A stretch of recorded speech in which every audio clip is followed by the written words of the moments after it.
ജനിച്ചതൊക്കെ വേറെ ഏതോ നാട്ടിലാണെങ്കിലും പേരും അംഗീകാരവും കിട്ടിയത് നമ്മുടെ നാട്ടിലാണ്. പറഞ്ഞു വരുന്നത് രാജ്യം GI ടാഗിങ് കൊടുത്ത് സംരക്ഷിച്ച ഇന്ത്യയിലെ ആദ്യത്തെ നോൺ വെജ് ഡിഷിനെ പറ്റിയിട്ട്. This is curious cuisines of India part 9.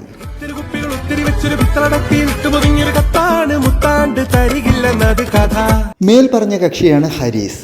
പക്ഷേ നമ്മൾക്ക് പരിചയം ഹലീം എന്ന പേരാണ്. മുഹമ്മദ് നബിയുടെ കാലഘട്ടം മുതൽക്ക് തന്നെ അറേബ്യയിൽ പ്രചാരത്തിലുള്ളതാണ് ഹരീസ്. ഇറച്ചിയും ഗോതമ്പും പരിപ്പും ചേർത്ത് സ്ലോ കുക്ക് ചെയ്തെടുക്കുന്ന ഒരു പോറിഡ്ജ് കൺസിസ്റ്റൻസിയിലുള്ള ഹരീസ് ക്ഷീണമകറ്റാനും ആരോഗ്യത്തിനുമായി റംസാൻ നോമ്പ് സമയത്തായിരുന്നു കൂടുതൽ ഉപയോഗിച്ചിരുന്നത്. 7-ാം നൂറ്റാണ്ടിൽ അറേബ്യയിൽ ഉണ്ടായിരുന്ന ഹരീസ് അറബ് കച്ചവടക്കാർ മുഖേന പേർഷ്യ, സെൻട്രൽ ഏഷ്യ വഴി നോർത്ത് ഇന്ത്യയിൽ എത്തുന്നത് 13-ാം നൂറ്റാണ്ടിലാണ്. നമ്മൾ മുൻ എപ്പിസോഡുകളിൽ പറഞ്ഞ പോലെ ബിരിയാണിയും നിഹാരിയും സമൂസ ഗുലാബ് ജാമുനും കബാബുമൊക്കെ പേർഷ്യൻ, അറബ് കച്ചവടക്കാർ വഴി ഇന്ത്യയിലേക്ക് വന്നപ്പോൾ മുഗളന്മാർ കൊടുത്ത ചെറിയ ചില മേക്ക് ഓവർ പോലെ ഹരീസിനെ നമ്മൾ ഹലീമാക്കിയപ്പോൾ കൂടെ ചേർത്തത് കുറച്ചധികം പരിപ്പുകളാണ്. ഉഴുന്നുപരിപ്പും കടലപ്പരിപ്പും ചുവന്ന പരിപ്പും ചേർത്ത് കൂടുതൽ പ്രോട്ടീൻ റിച്ചും തിക്കുമായ നെയ്യൊഴിച്ച ഹലീം ഇന്ത്യയിൽ, പ്രത്യേകിച്ച് ഹൈദരാബാദിൽ വളരെ പെട്ടെന്ന് ഫേമസ് ആയി.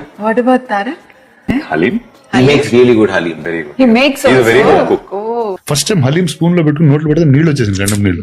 The halim. Will you call for halim for me, please?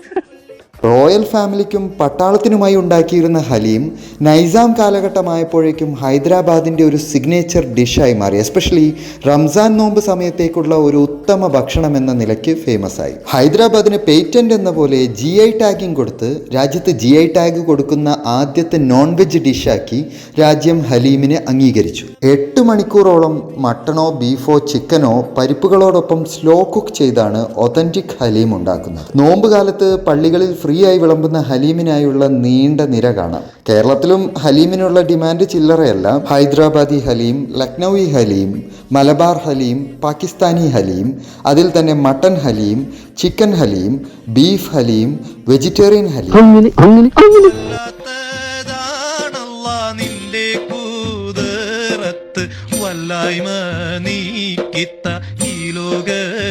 And you heard it on Thought Fox by Ramesh.